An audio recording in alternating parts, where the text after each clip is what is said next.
এখানে আছে আপনার খেতাপুরি আছে, টিকা আছে, খেতাপুরি টিকা, রসুনের চপ, চিকেন ছাসলিক, চিকেন ফ্রাই এসব পাওয়া যায়। এটা পুরান ঢাকার থেকে আসছে।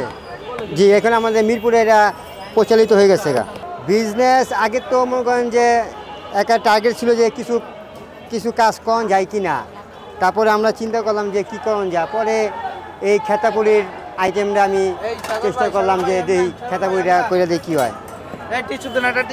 তখন আমি খেতাপুরি আইডিয়াটা নিয়ে আমি ফার্ম গেড়ে শুরু করলাম। আগে আমি মিরপুরে আমার দোকান ছিল, ওটা বন্ধ করে পরে আমি এখানে আসলাম।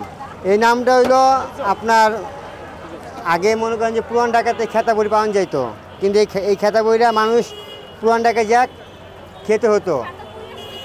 এই খেতাপুরিটার ভিতরে আপনার আমরা আলু ভর্তার সাথে বিভিন্ন ধরনের মশলা দিয়া এটা আমরা খেতাপুরি নামে বেচি।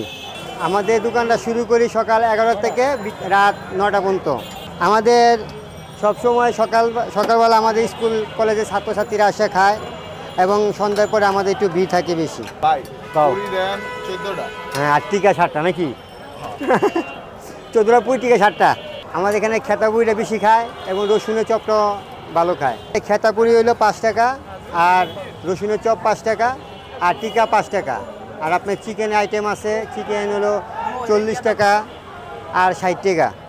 আমাদের মাল বেশিরভাগই সে জায়গা মানে এমন সময় দেখা যায় যে আপনার বন্ধ, ঠিক আছে, তখন একটু যদি মাল থাকলে থাকে তখন ওইটা ওই সরকারি বন্ধ, স্কুল কলেজ বন্ধ থাকে তখনকার।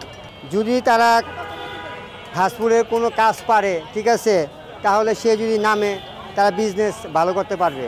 কারণ ব্যবসার মতন কোনো কাজ নাই। নিজের ব্যবসা নিজে করতে পারলে এটা লাভ আছে। যদি মানুষ দিয়া করায় সেই ব্যবসা মানে নিজে লাভ পাইব না, এরা মনে করেন যে কর্মচারীরা খেয়াল হয়।